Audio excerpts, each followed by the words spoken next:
하나님의 은혜와 축복이 또 감사함이 저와 여러분에게 넘치기를 바랍니다. 사랑하고 축복합니다. 성령 충만하십시오. 주님을 섬기는 것에 후회가 없으십니까? 그것이 우리의 신앙이고 우리의 믿음인데 우리가 지금 행복한가? 라고 하는 질문보다 감사하고 계십니까? 라고 하는 질문 속에 내가 지금 감사하는 삶을 살고 있다. 그러면 그것이 행복한 거예요. 내가 넉넉한 삶을 살아가고 있는가? 돈이 많다라고 하는 이야기가 아니고 감사한 삶을 살고 있다는 것입니다. 감사한 삶을 살고 있다면 이미 넉넉한 삶을 살고 있는 거예요. 대부분의 사람들은요, 이 감사와는 반대의 삶을 살아갑니다.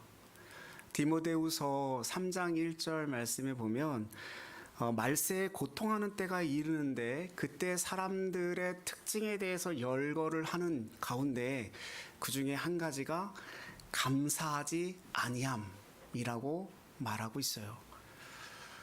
요즘 말세 이야기 하잖아요. 왜 말세 같은가? 감사함이 사라진 거예요. 원망과 불평이 가득합니다. 그 정도만 되면 감사할 것 같은데 감사하지 못하는 겁니다. 불평하는 사람들이 더 많아지는 겁니다. 사람은 풍족하다고 해서 감사하는 것이 아닙니다. 감사는 상황의 문제가 아니라 내적인 태도의 문제에 있어요. 어떤 사람은요, 구제비로 10만 원을 이렇게 받았단 말이에요. 형편이 어려워서. 그런데 그 구제비를 이렇게 섬겼던 분이 형편이 어려워져서 그걸 5만 원으로 줄였어요. 근데 이 10만 원 받다가 5만 원을 받으니까 이 5만 원이 줄어들었다라고 하는 것 때문에 그 사람에게 뭐라고 합니다. 근데 실제로 이건 합리적인 사고가 아니잖아요. 내가 10만 원을 받든 5만 원을 받든 받는 것이 감사한 것이지 10만 원에서 5만 원 줄었다라고 하는 것이 그게 불평할 일이 결코 아니라는 이야기죠. 우리는 풍요의 시대를 살고 있어요. 이전보다 훨씬 더 많은 것을 누리며 살고 있는데 이전보다 훨씬 더 원망과 불평이 늘어있는 그런 삶을 살아가고 있습니다. 감사라고 하는 것이 인간에게서 나오는 자연스러운 반응은 아니라는 이야기죠. 믿음의 뿌리에서부터 나올 수 있는 것이 감사입니다. 본문 속에서는 어떻게 감사가 넘칠 수 있는가를 찾을 수 있는데 언제 그럴 수 있다고 성경은 말씀하고 있습니까? 그리스도 안에 있을 때 감사함이 넘친다라고 말씀하고 있습니다. 오늘 6절 7절 말씀 같이 한번 읽어보겠습니다. 같이 읽습니다. 그러므로 너희가 그리스도 예수를 주로 받았으니 그 안에서 행하되 그 안에 뿌리를 박으며 세움을 받아 교훈을 받은 대로 믿음에 굳게 서서 감사함을 넘치게 하라. 아멘. 6절에 보면요, 너희가 그리스도 예수를 주로 받았으니 라고 얘기하고요, 그 안에서 행하되, 예수 그리스도 안에서 행하되, 그리고 실제로 보면 그 안에 뿌리를 박으며 이렇게 말을 해요. 골로새서의 핵심은요, 그리스도의 충만이에요. 곧 다시 말하면 그리스도로 충분합니다라는 말입니다. 이것이 골로새서 전체의 주제입니다. 그래서 사도 바울은요, 처음부터 끝까지 그리스도를 강조해요. 처음에 시작도 그리스도였고 끝도 그리스도로 맺게 된다라고 말합니다. 그러니까 우리가 얼마나 좋은 조건과 환경에 사느냐, 내가 무엇을 가지고 있느냐, 그게 중요한 것이 아니라는 거예요. 우리 삶의 토양, 기초, 기본, 그것은 무엇이냐? 예수 그리스도다라고 말합니다. 그리스도 안에서 모든 부요함이 넘쳐 흐릅니다. 어떤 철학이나 사상이나 세상적 이론들이 우리로 하여금 감사의 삶으로 인도해 주지 아니하고 오직 예수 그리스도 안에서 감사함이 흘러 넘친다라고 성경은 분명하게 말씀하고 있어요. 많이 배우면 감사가 나올까요? 지금보다 조금 더 물질이 풍요로우면 감사가 나올까요? 감사하게 하는 힘의 원천은요, 철저하게 그리스도예요. 그리스도 안에 뿌리를 내리면요, 안정된 삶을 살게 되고요, 그리스도 안에서 세워질 때 삶은 더욱더 안정되고 견고해집니다. 근데 살다 보면 우리가 원하는 대로 살아갈 수 없는 게 우리의 삶이잖아요. 지난 성지순례 기간 동안 참 많은 일들이 벌어지더라고요. 그 짧은 시간 안에. 근데 우리의 인생을 쫙 펼쳐놓고 보면 우리가 생각한 대로, 우리가 계획한 대로, 우리가 준비한 대로 일이 착착착착 맞아 떨어지느냐? 그렇지 않잖아요. 이해할 수 없는 일들이 막 터져 나옵니다. 우리가 노력한 것과 전혀 상관없는 안타까운 결과들이 맺힐 때가 더 많아요. 그러니까 감사보다 원망과 불평이 더 쏟아지게 되는 일들이 더 많아진다는 얘기죠. 그러나 그리스도 안에서 행하고 그리스도 안에서 뿌리를 박으면요, 감사할 수 있다라고 성경은 말씀합니다. 왜 그렇습니까? 우리 삶의 기초와 삶에 우리 놓여 있는 곳이 이 세상의 환경과 상황 위에 놓여 있는 것이 아니고 그리스도 위에 놓여 있기 때문에 그래요. 그럼 우리의 삶이 왜 불안할까요? 왜 사람들은 불안해할까요? 그리스도 안에 내 삶이 세워져 있지 않기 때문에 그래요.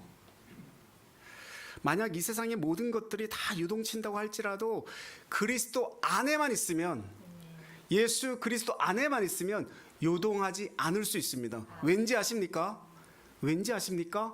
내 안에 계신 예수 그리스도가 요동하지 않기 때문에 그래요.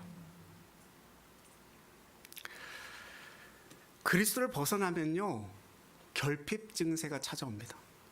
항상 부족해요. 아무리 많이 가지고 있어도 채워도 허기진 증세가 가시지가 않습니다. 그래서 계속 노력하죠. 더 많이 얻으려고 하고, 더 많이 쌓으려고 하고, 더 많이 가지려고 하고, 더 많이 소유하려고 하고, 그렇게 노력하지만 허기진 증세가 사라지지 않아요. 근데 그리스도 안에 있으면 영적 포만감이 우리를 만족하게 합니다. 그래서 사도 바울은요, 빌립보서의 말씀 가운데 어떤 형편에 처하든지 나는 자족하기를 배웠노라 말씀하죠. 그 이유가 무엇입니까? 빌립보서 4장 13절에 내게 능력 주시는 자 안에서 내가 모든 것을 할 수 있느니라. 모든 것은요, 그리스도 안에 비밀이 있어요. 추수감사주일, 이 감사주일에 우리의 초점은 어디에 맞춰져야 됩니까? 예수 그리스도. En Christus. In Christ. 그리스도 안에 있으면 모든 것이 감사할 수 있습니다. 이 변화무쌍한 상황에 우리의 시선을 주목하면요, 삶은 당장 불안해지고 흔들리고 두려움에 빠져요. 그러나 그 상황에 주목하지 아니하고 예수 그리스도를 바라보고 그분을 의지하고 그분을 붙잡고 나아가면요, 우리의 삶에 이 요동치고 변화무쌍한 이 세상 속에서도 하나님께 감사하는 삶을 살아갈 수 있게 되어집니다.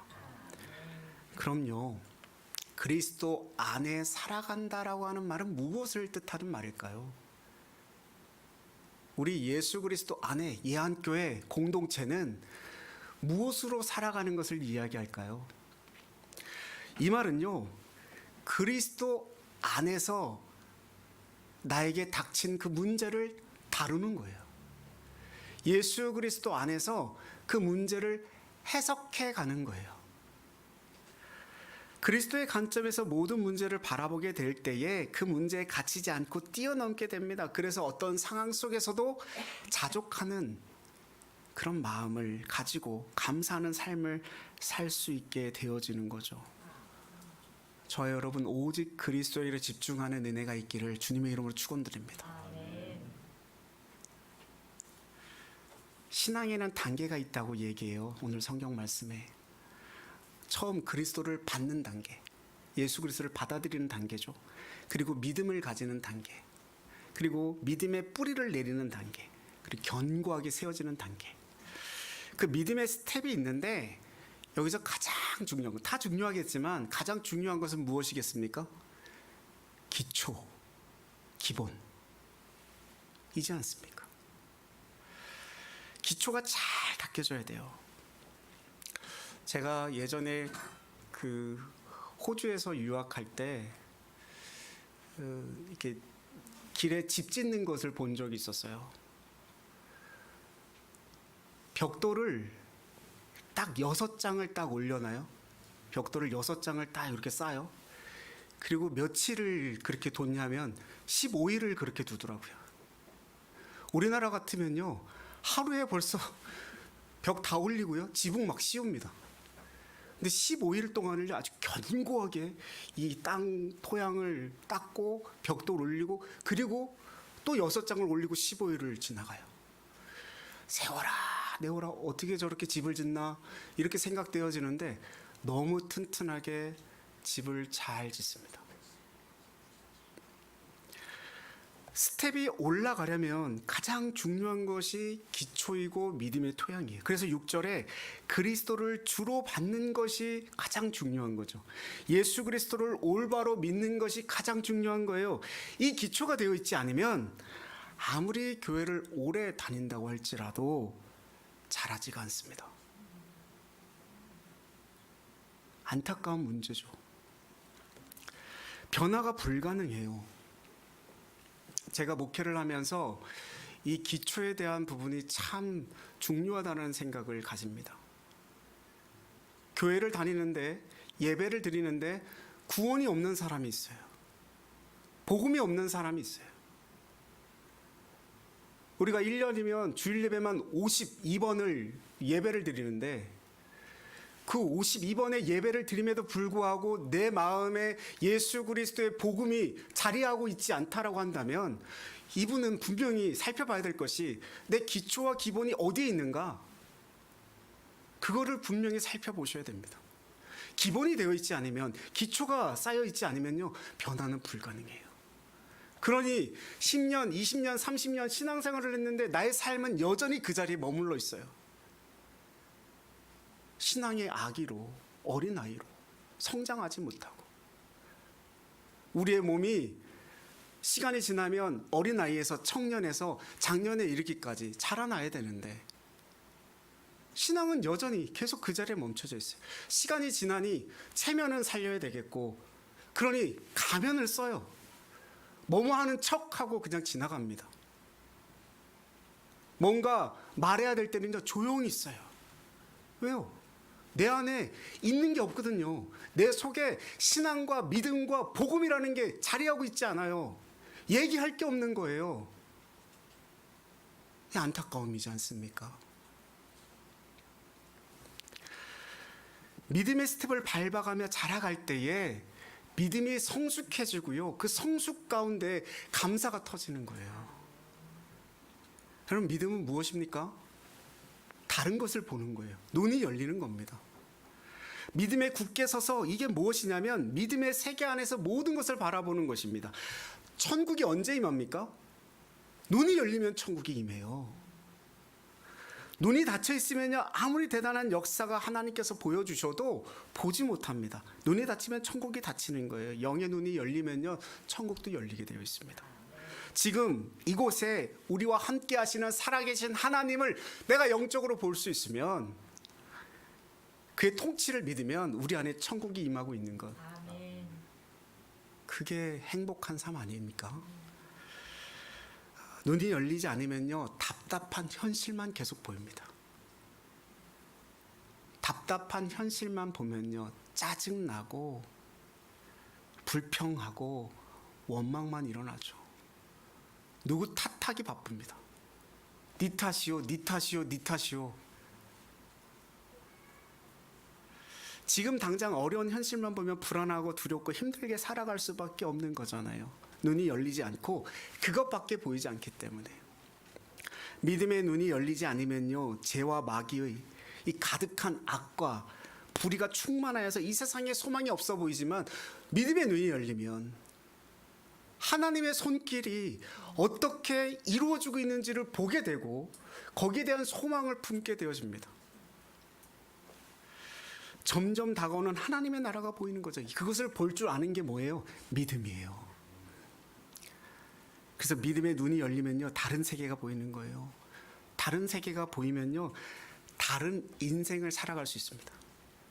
그리스도인들이 왜 다른 거냐? 다른 세계를 보고 살아가는 사람들이기 때문에 그래요. 똑같은 현실의 삶을 살아가지만, 이곳에 발을 딛고 있지만, 그 사람들과 다른 것을, 또 다른 무언가를 보고 있는 사람들이 그리스도인 아닙니까? 지금 비록 어렵지만 이것이 전부가 아니라는 것을 아는 거죠. 로마서 8장 28절, 협력하여 선을 이루는 하나님, 선을 이루시는 보이지 아니하는 하나님을 바라보고 그 손길을 보고, 당장 먹을 것이 없고 상황이 요동치고 힘들어도 까마귀를 통해 엘리야를 먹이셨던 그 하나님을 신뢰할 때에, 그럼 우리가 고비와 위기를 넘어갈 수 있는 거 아니겠습니까? 어려울 때, 힘들 때 왜 불평합니까? 왜 원망합니까? 하나님이 보이지 않기 때문에. 그 선하시다는 그 하나님은 도대체 어디 계십니까? 그게 우리의 질문이잖아요. 왜요? 하나님이 보이지 않기 때문에. 믿음의 눈이 열리면요, 지금 이곳에 실제하시는 하나님을 인하여 감사가 터지게 됩니다. 그리스도 안에 뿌리를 받고 세움을 받아 교훈을 받은 대로 믿음이 굳게 서면요, 그때 감사함이 터지게 되는 거예요. 믿음의 삶에서 믿음이 자라갈 때 감사도 터지는 거죠. 그렇다면 이 감사함이 넘치게 하라, 지금 골로새서 말씀 속에 무엇을 이야기하는 것일까요? 그냥 감사할 만한 것이 있을 때 감사하는 일반적인 형태의 감사를 이야기하는 것이 아니죠. 어떤 상황에서도 감사하는 것. 눈에 보이는 것으로는 감사할 것이 아무것도 보이지 않지만, 그것 가운데 감사하는 것이 데살로니가전서 5장 18절에 말씀하고 있는 범사에 감사하라라고 하는 말씀이지 않습니까? 어떤 상황 속에서도 감사하는 것이 흘러넘치는 감사, 이해되지 않아도 감사되어지는 것, 이게 믿음의 삶입니다. 근데 이것이 구약에서도 발견할 수 있어요. 하박국서 3장 17절 18절, 우리가 잘 아는 말씀 속에 분명히 드러나 있습니다. 같이 한번 읽어보겠습니다. 같이 읽습니다. 비록 무화과 나무가 무성하지 못하며 포도나무에 열매가 없으며 감람나무에 소출이 없으며 밭에 먹을 것이 없으며 우리의 양이 없으며 외양간에 소가 없을지라도 나는 여호와로 말미암아 즐거워하며 나의 구원의 하나님으로 말미암아 기뻐하리로다. 아멘. 이 말씀이 바로 믿음 감사의 삶이지 않습니까? 있어야 할 곳에 없다고 할지라도 나는 여호와로 말미암아 즐거워하며 기뻐하겠다라고 하는 거예요. 이 상황을 뛰어넘은 감사죠. 여러분, 상황을 따라 반응하면요, 감사는 불가능한 거 아니겠습니까? 생각해보면 우리가 언제 마음껏 상황으로 인하여서 감사할 수 있는 그런 환경이 놓여진 적이 얼마나 있을까요? 상황을 분석해보면요, 감사는 좀채 할 수가 없습니다. 그래서 다른 사람과 비교하지 마십시오. 다른 사람은 나와 다른 사람인 거예요.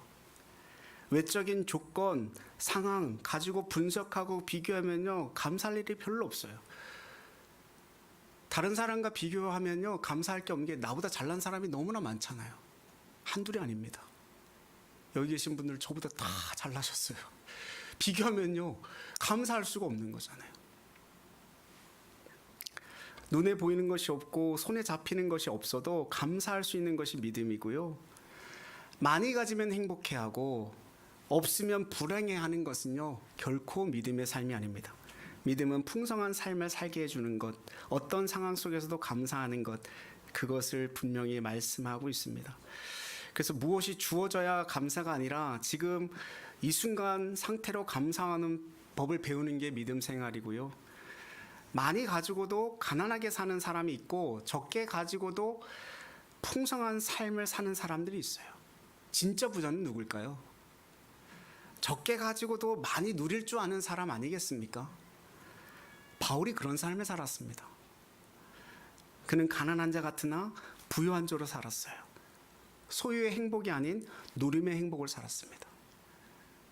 그래서 우리들에게 권면하고 싶은 말씀, 저를 포함해서 우리는 감사를 연습하는 삶을 살아야 됩니다. 감사는요, 영적 습관이에요. 이 영적 습관이 잡힐 때까지 계속 감사하는 삶을 살아가도록 의지적으로 노력해야 됩니다. 아침에 눈 뜰 때 하나님 감사합니다. 생명 주심에, 호흡 주심에 감사합니다. 하루를 마감할 때에 하나님 감사하는 오늘 하루의 삶 한 가지라도 생각하고 자는 거예요. 일을 갈면서 누군가를 원망하면서 불평하면서 그렇게 잠자리에 들지 마십시오. 하루하루 우리의 삶에 별일이 다 일어나요. 나도 모르게 아슬아슬한 순간들이 얼마나 많이 지나갔는지 모릅니다. 몸도 그렇지 않습니까? 어떤 세포가 어떻게 작용하여서 내 삶을 어떻게 파괴할지 우리는 몰라요. 혈관과 살필줄이 어떻게 돌아가고 신경조직과 세포가 움직이는데 별일 없이 내가 오늘 숨쉬고 있다는 것 감격스럽지 않으십니까? 주변에 있는 모든 사람들에게 감사하시기 바랍니다. 내 곁에 그가 있다는 게 얼마나 감사한 일인지. 모든 사람들, 모든 환경은요, 하나님이 나에게 열어주신 세계예요. 심지어 나를 힘들게 하고 나를 어렵게 하고 나를 괴롭게 하는 사람도, 나를 어렵게 하는 상황과 문제도 하나님의 손길 안에서 일어나고 있다는 사실을 분명하게 믿으십시오. 합력하여 선을 이루실 하나님을 바라보면 지금 어떤 일들 속에서도 감사로 충만할 수 있습니다. 그가 있고 그 사건이 있고 하나님이 오늘 나를 여기 있게 하신 거죠. 지난날 저를 힘들게 했던 분들을 이렇게 생각하고 돌아보면요, 그분들이 저를 겸손하게 만들었고 하나님 앞에 기도하게 만들었고 또 하나님을 더욱더 신뢰하게 만들었음을 깨달아 알게 됩니다. 하나님의 보이지 않는 수없이 많은 손길들이 없었더라면 저는 존재할 수 없었겠죠. 영적인 은혜에 감사하고 구원에 감사하는 저와 여러분 되셨으면 좋겠습니다. 특별히 좋은 공동체 주신 하나님께 감사하십시오. 요즘은요, 좋은 교회가 중요합니다. 부쩍 제가 요즘 더 그런 생각을 많이 해요. 예한교회가 더욱더 좋은 교회가 되어져야 된다. 아니, 이미 좋은 교회다. 하나님 앞에 계속 그렇게 고백드립니다. 교회가 흔들리면 신앙도 방황하고요, 어떤 사람은 폐인이 되다시피 합니다.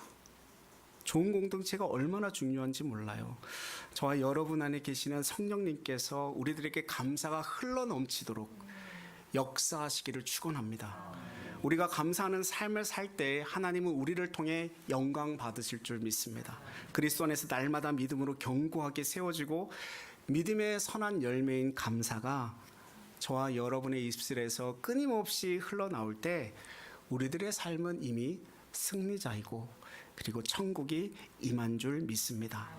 날마다 우리들의 입술에 감사로 제사를 드리게 하여 주옵소서. 이 기도가 저와 여러분의 삶의 기도이기를 주님의 이름으로 축복드립니다. 기도하겠습니다. 사랑의 하나님 아버지, 오늘 추수감사주일을 맞아 모든 만물을 주신 여호와 하나님께 감사드립니다. 오직 우리를 구원하신 하나님께 초점을 맞추며 우리의 마음을 바꾸어 나갈 수 있도록 성령님께서 우리를 도와주옵소서. 그 변화된 마음 속에 선한 감사가 넘쳐나게 하옵소서. 하나님과의 바른 관계 속에서 하나님의 뜻과 섭리 가운데 늘 감사하는 신앙으로 살게 하여 주시고 우리의 삶의 그 상황과 환경과 조건에 따라 감정에 휩쓸리지 않게 하시며 매 순간마다 감사로 반응하는 삶이 되게 하여 주옵소서. 우리와 함께 하시는 하나님의 현존에 눈을 뜨게 하시고 그분의 사랑에 머물러 살아감으로써 자족하는 마음을 얻고 기쁨과 감사로 우리의 삶을 가득 채우게 하시며 또 다른 영혼들에게 이 기쁨과 행복과 감사를 전하며 살아가게 하여 주옵소서. 감사함이 넘치게 하여 주심을 감사드립니다. 진실로 모든 것이 감사합니다. 예수님의 이름으로 기도드리옵나이다.